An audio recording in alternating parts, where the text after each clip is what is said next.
never won a World Series before. But all the years in baseball have been fun. The biggest blessing has been with the Orioles for 7 years that I've made a lot of friends, and that's the most important thing. This will come and go.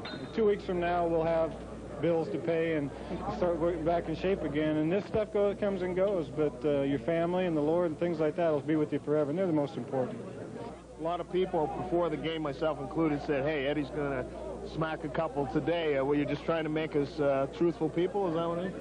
Well, I kept hearing, you know, people kept coming up to me today. Reggie came up to me, Lee May came up to me, and they told me, you know, they just say, hey, you look good, and let's say, in taking pictures up there yesterday, which was, I think I probably got away from my game a little bit and facing guys that I don't normally see, which is, you go up there, and I think I was just a little bit too aggressive up there. You know, they would throw a pitch over the plate, and I would just swing at it. And I finally started going up there, taking a pitch, just to, let's say, more or less clocking the speed on the guy or seeing how much a curveball actually breaks or whatever. And I started to feel pretty good yesterday, actually. This has been great. You know, if somebody told me we was going to come into Philadelphia and take 3 in a row, I'd have said, no way, not in their home turf with these people. But, you know, this team is fabulous. We just never quit. The guys you don't expect to do things do it when the other guys are struggling, and it's just been fabulous.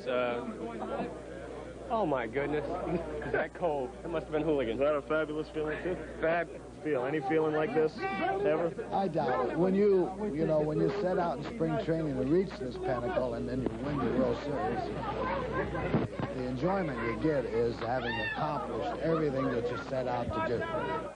What a job that man did with such a fine team. Joe Altobelli in his first year as a world champion with the Orioles. There are a few thousand around the podium. There are a few thousand in the street. I cannot estimate the size of the crowd. I would say 10,000 or so if I could estimate the crowd. And they're all, of course, waiting for the Orioles to return. All of them have their signs. Eat your heart out, Pete Rose. I'm sorry about that one.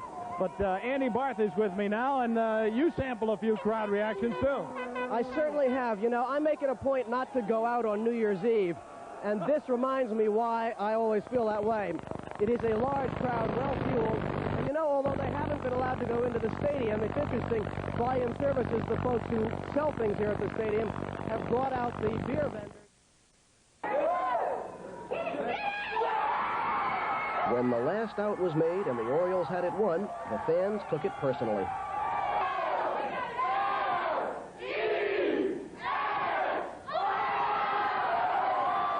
In the streets downtown, everyone felt involved in the celebration. I think it's about time. They deserve the pennant. I think it's the best team in baseball. Oh, the Orioles are the best. You got to have a big party for them. They're great. Greatest city in the world. We're from Philadelphia. We're putting out the excitement, and we're glad you won. You deserve it. On streets in every neighborhood, people broke the laws against honking their horns. They even honked on the high seas. And they had approval from the authorities. Oh, yeah, they have reason to celebrate.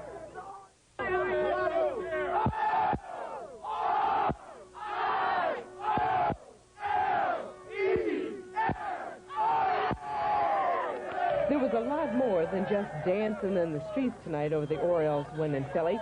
There was screaming and shouting and cheering and rollicking fans attacking cars, T-shirts, pennant flags, and each other in their jubilation of the Birds' big showing against the Phillies.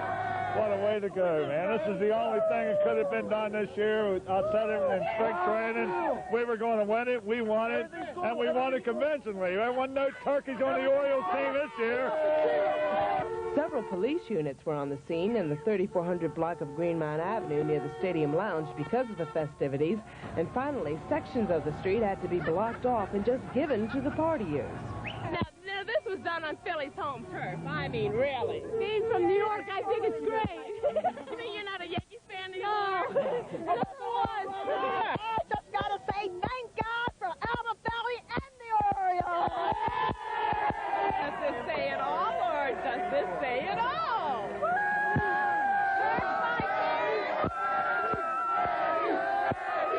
Lynn Alexander, News Scene 2. Later. But I would say 10,000 people, perhaps, with everyone with a banner saying we are the world champions, the 1983 world champs. That's the Baltimore Orioles, and I understand they're on their way to greet this crowd. I understand they're on I-95 somewhere. There is going to be a parade tomorrow in honor of the Birds. It starts at noon. Channel 2 will cover that parade.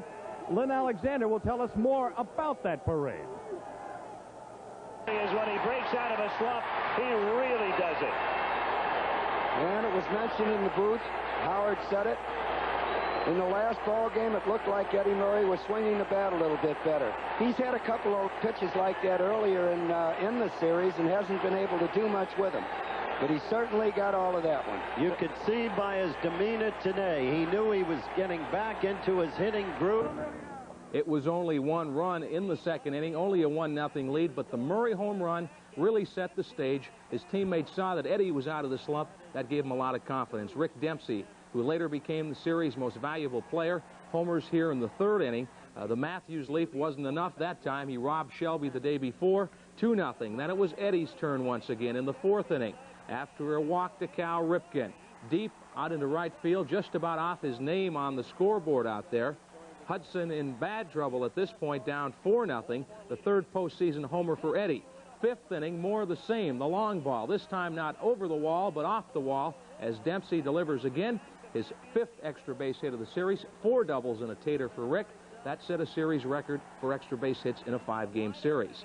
Then Al Bumbry with the sacrifice fly made it 5-0, and here's the final out of the game. As the line drive goes to Ripken, the celebration underway. It should end sometime about the 1st of next month, I guess. By the time the parades and all the celebrating's over, 5 runs, 5 hits for the Birds, no runs on 5 hits, and 1 error for the bad guys. Rick Dempsey, a deserving but unlikely most valuable player in this series. He joins a group that has a Cooperstown ring to it. Koufax, Gibson, Reggie, Bench, and Brooks and Frank, all series MVPs.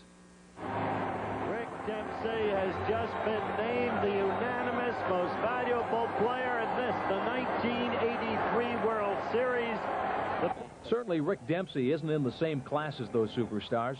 He doesn't have a great bat, but his grittiness and will to win make him Babe Ruth among shot and a beer fans across the country. He started the series as Mo, later the Stooges, and he ended it as the most valuable player of this 80th World Series.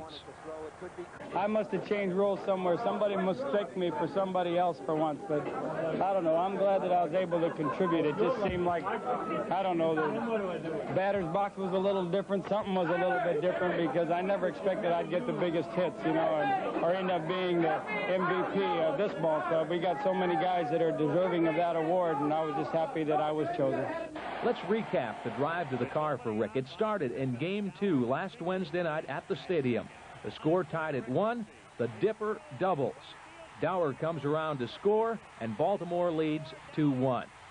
Turned out to be the game-winning RBI as the Orioles went on to win 4-1 and tie the series at a game apiece. Game 3, and Dempsey is doing more than stretching in the 7th inning.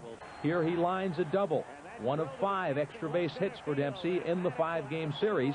That a World Series record. He eventually would score the tying run. In the bottom of the 7th, he did what he likes to do best. Veteran Joe Morgan tries to steal second, but down he goes as number 24 rings him up. He's out at second. Today, Game 5, and the bat is booming. Rick, who's only hit 42 career homers, takes Hudson deep in the 3rd inning. He later would double off the wall. Dempsey hits .385 in the series, and don't forget the help he gave the Oriole pitchers, who completely outclassed those Philly bats. Add it all up, and Dempsey spells MVP. So the bats and balls have been put away for '83, the year of the pine tar and an Orioles championship. Let the parties proceed. The Colts not in a partying mood as the Bills blew them out at the stadium this afternoon. 30-7, the final score. Hardly worth leaving Philadelphia to see, but that's just what I did. Let's take a look at the pictures. They're not very pretty.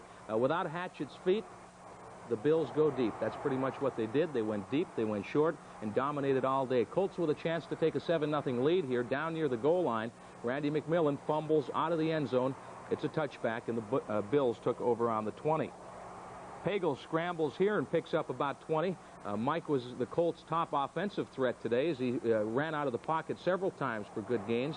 And then the flea flicker here. The camera's completely fooled, as is the Bills' defense. Where's the football? Here it comes. Ray Butler with the grab, and the touchdown. Baltimore with the early 7-0 lead. But the Bills own this day. Joe Ferguson threw for 3 touchdown passes. That man all by himself. Joe Cribbs tied it at 7-all. From there, a little more of the same. Look at Bramer. Nobody around. I could have caught that one and not had to worry about getting hit after I did. 14-7. Frank Cush not too excited about the Orioles, Colts, or anybody else. Pagel intercepted right here by Chris Williams. On 2nd and 11, his throw over the middle is deflected and picked off right there. Set up another Ferguson touchdown. This time to Frank Lewis, the veteran open. Not a great throw here, but Lewis so wide open. Takes it in 21-7, and it didn't get much better. Curtis Dickey did have a good day on the ground as the Colts running game continues to look impressive. They're ranked among the top 4 or 5 teams in the NFL in this category. Dickey for 32 right here, but it wasn't nearly enough. 3 field goals on the day by Joe Danello. Here's a little a la Fran Tarkington here as Mike Pagel gets hemmed in, works his way around, picks up a couple of blocks, and picks up a good scramble on the play, but it wasn't very pretty. The final score, Buffalo wins it 30-7. Pagel left with a bad leg there and was replaced by Mark Reed late in the football game, not knowing just how serious that injury is. Here are your scores. The Colts lose. Miami takes it to the Jets 32-14. See, everybody was leaving about this time to head home to watch the Oriole game. It wasn't the gun either. They headed out a little early today. Pittsburgh beat Cleveland. New England over San Diego. The 49ers, probably about the best team going, beat the Saints today. Bears make it 2 straight as they beat the Lions. St. Louis beat Tampa Bay by 7. The Rams over Atlanta 27-21. Dallas stays undefeated, no contest. They were supposed to play that game in Philadelphia today, but for some reason they couldn't get the stadium, had to move it down to Dallas. Minnesota beat Houston by 20. Houston has not won in about 2 years. Denver beat Cincinnati by 7. Wild one. Seattle 38, the Raiders 36. Kansas City beat the Giants, and tomorrow night it'll be the Redskins and the Packers on the Monday night game. Let's take a look at a few of the other games this afternoon. First of all, the Miami contest. Interesting there because Miami will be in town next week, and the Dolphins really gave them a tough time of it today. Nat Moore with the long touchdown play right here, but it was the defense that was just so tough. Richard Todd was intercepted 5 times on the day. This play looks somewhat similar to the AFC Championship game as the pass deflected goes to Kim Bocamper, who takes it in for a 32-yard touchdown day. Richard Todd had a bad day. Brian Sipe had even a worse day. 6 interceptions as the Steelers really roughed up him.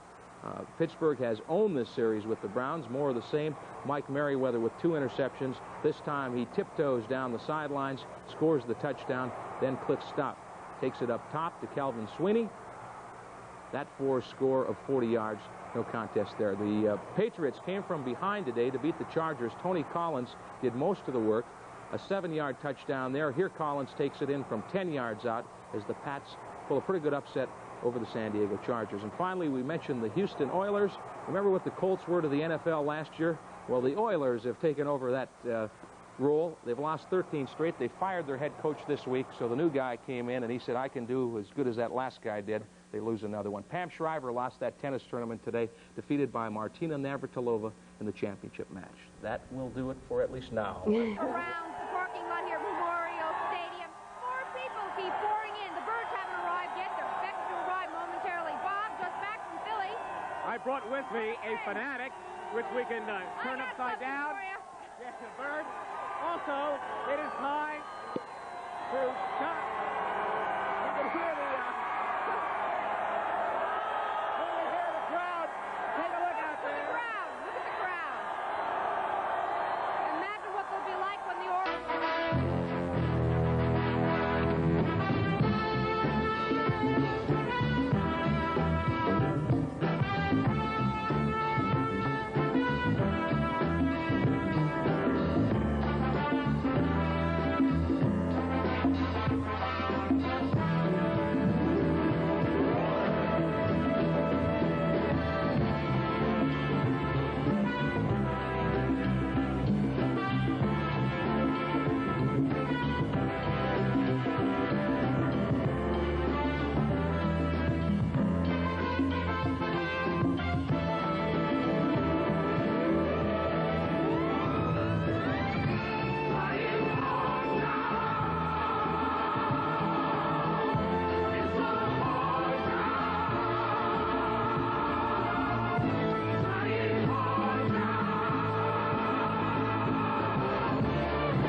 Weaver is gone, but Palmer rolls on, so let's play ball. Talking baseball. Rick Dempsey, Richie Dower, Oriole baseball. Rifkin, Renicky, Ayala, Dennis Scott, and Mike and Tippy Storm. The wings will tell how far the birds can go. I'm talking baseball, baseball and the O's. Talking baseball, baseball and the O's. The birds, the birds, the birds. Talking baseball, the birds, the birds, the birds. Murray's the man, Baldwin stands again. The birds, the birds, the birds. Talking baseball, the birds, the birds, the birds. Now Kenny's the one. And let's go out to the stadium now and find out if the boys have arrived. Gentlemen? They sure have arrived, Sally. They've just come up on the stage. You can see them coming up there. Altobelli was the first with a wave, and the players are making their way up now. The fans genuinely are going nuts. It is madness. It really is madness. There's just a sea of pennants up there. Oriole pennants, world champion pennants, and I think the first one to speak will be Altobelli. We'll certainly stop talking when he begins, but the crowd is going to go first. They're yelling, Eddie, Eddie, of course, and they just have been waiting so long they really want to be heard. The players are going to let the crowd go for a little while. There's not much they can do about it. This crowd has been good-natured as long as it's been here, but they certainly want to be heard now. Boy, they really do, and let's listen to them for a minute while we get somebody to the podium. It is Bedlam on 33rd Street. The police have taken up positions on both sides of the microphone so that there is a clear shot at it for the players, but they're just savoring the moment and taking a while to come up. We don't know who will speak first, MVP Dempsey or elder statesman Ken Singleton, or maybe it'll be Eddie Eddie. We'll have to wait and see. They're trying to get organized. The Orioles are backed up right into the stadium itself, and the crowds and police are on either side of them. And of course, the crowd in front is just elbow to elbow. I have never seen them crushed together like this in a situation. We were down at the airport when they won the playoffs, Andy, and they were not crushed together like this at all. No, this really is tight. There really are a lot of people here. Storm Davis just came up and held up the "We're number one" sign. That was the response you heard from the crowd. There it is again. One interesting thing that's going to happen here tonight, the players left their cars here on Thursday when they came. There's Dan Ford saying number one. Everybody perhaps is just going to come up and wave, or I'm sure that there will be a chance when some of them speak. I don't know how anybody could get a speech in this crowd. I think they'd quiet down to hear the people they have come to cheer tonight, but we'll have to wait and see. I was saying about the players, they've all got their cars here in the parking lot, and it may be an awkward surprise for them when they find that they're blocked in by this crowd. We'll see then how mutual the love affair is. Going home may not be fun tonight, as you say, Andy. They were trying to get Elrod Hendricks to the microphone for a few minutes. All right, here's the MVP. Rick Dempsey has just arrived on the podium. I think Tippy Martinez might be behind him. I can't tell. There's Scotty McGregor. Sammy up there. Of course, the Oriole announcers, Tom Moore and John Miller, are the first at the microphones, kind of bringing the players up. And there you have Rick Dempsey. Dempsey is there. Let's listen to it.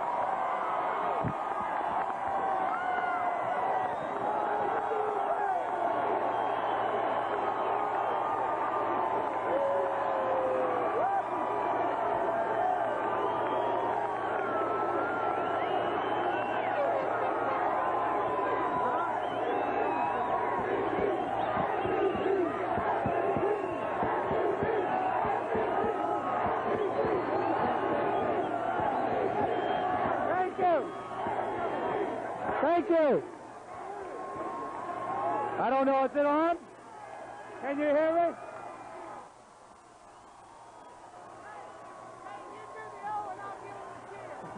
We're getting. In 1979, we came back. There was a lot of people that came out on our parade day. They had a lot of tears in their eyes that day because we lost. This year we got some tears in our eyes because we won. Thank God. One more time I'll do an Oriole cheer. Let's go. One time.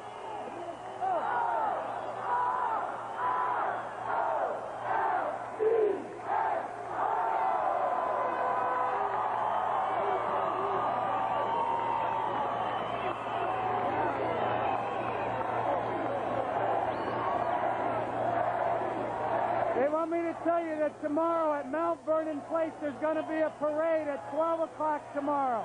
We'll see you all there.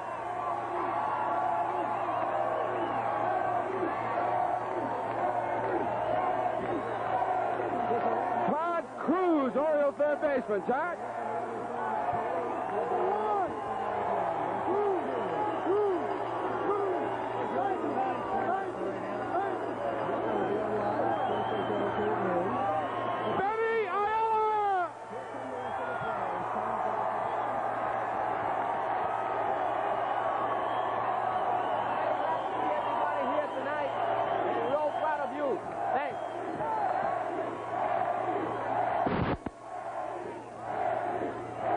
Singleton, 10.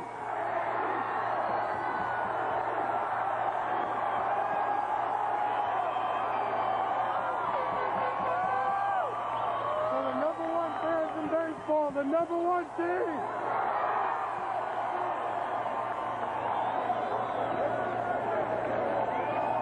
Cal Ripken Jr.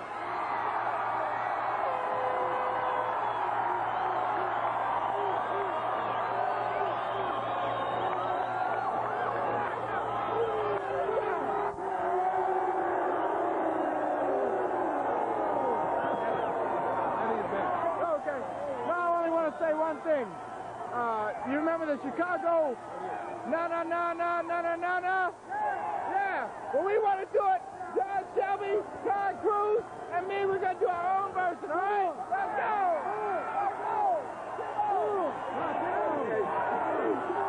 Here is Eddie Murray.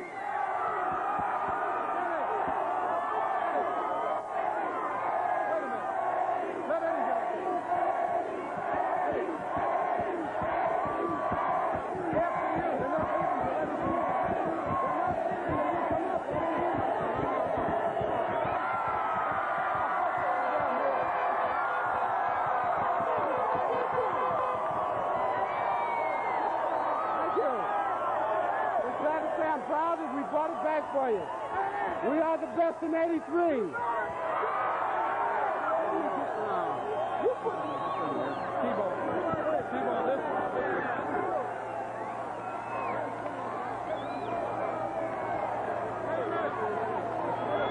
We're going to sing. Wait a minute.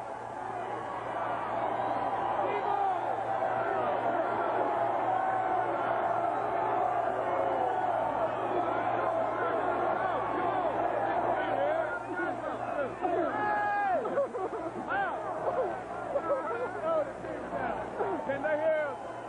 Can you bring it down? Can you tell them what we were doing? Tell them what we were doing. You gotta listen. You gotta hear us. Can you hear us? Can you hear us out there? We want to sing this little song that Chicago was going to sing when they won, but we put it in our own version. So it kind of goes like this. On the mic, right on the mic.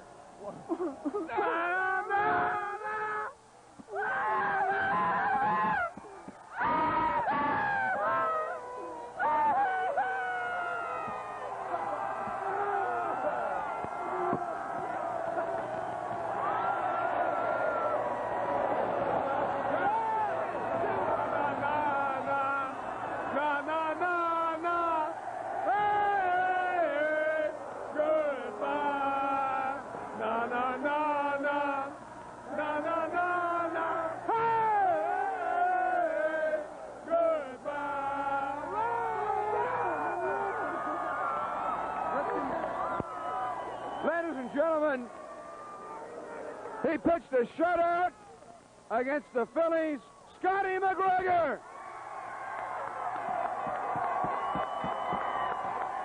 I don't think you can hear us anyway. Hello? This one here. Well, it's a tremendous year. It's a great finish. You guys have got to be the greatest. Thanks for coming out.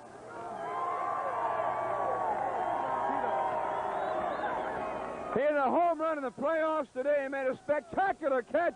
Tito! Tito!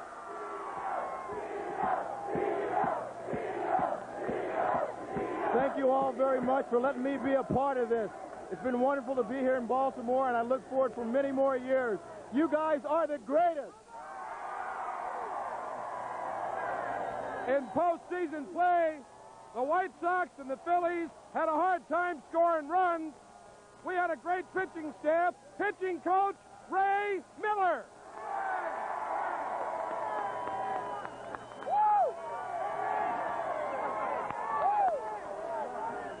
We had about three things to do. One was winning for the city of Baltimore. Two, prove that Chicago didn't have good pitching, that Philadelphia didn't have good pitching, but the Orioles can win. Yeah!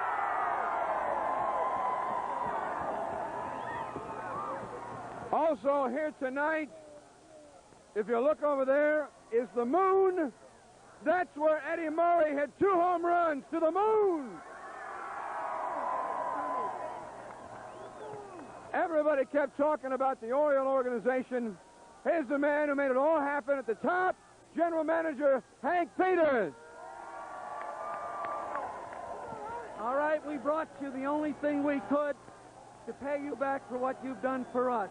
We got you a World Series, a championship team. You going to come to parade tomorrow? Be there.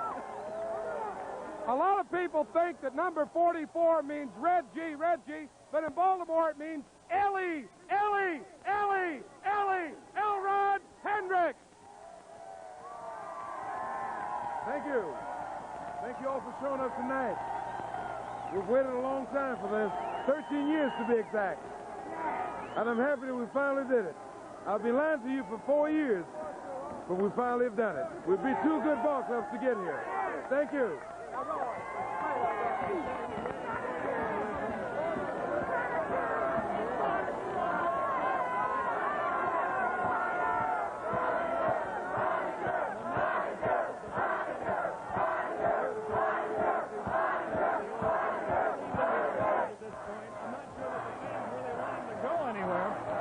They are leaving, but the fans continue to chant and wave their banners and do everything that they want to do to just express their happiness at being a part of this 1983 World Series. I don't know where he went. Andy, that's about it from the ballpark. All right. Yes, it's one of those things where it's sort of hard to let go, to say goodbye. We've been hanging on to the Orioles and following them for so long now that with winning today in just 5 games, they wrap it up and they cut it off. That's all there is for this year, except for the parade tomorrow. And these fans, as you said, don't want them to go. But I think the last goodbye has just been said by John Miller. Yes, and then, as you say, they will get another chance to applaud their Orioles tomorrow as the parade starts at Mount Vernon and goes on down. And we do all the good things tomorrow that we did tonight, and we'll do it during the daytime. All right, that's about it from Memorial Stadium. Brad Gansel along with Andy Barth, 1983 world champion Baltimore Orioles have returned home. Well, Scott Garceau has covered every hit, run, error, balk, pass, ball, and you got some thoughts in this 10th inning? I didn't see John Saunders out there. I'm wondering if he made it out of the champagne and the clubhouse. We may have to send a search party. Just a few. As I said earlier, we've been giving final thoughts, it seems like, for a month now, but just about now, I guess they are final. This was a series that really wasn't high on drama. It didn't go down to the 7th game, the final out. There have been a lot more exciting World Series in history, but this one, at least in Baltimore, will be remembered for a long time. Several reasons. Rick Dempsey is certainly one of them. Dempsey, about a .240 lifetime hitter, becomes Mr. October, at least for the year of 1983. He's the guy the fans relate to, and nothing could be sweeter than to see Rick Dempsey in the MVP circle. Joe Altobelli, here's a man who did it his way, rather quietly, much unlike Earl Weaver, but yet Joe was smart enough to realize that a lot of the things that Earl did here were the right things and stuck with him.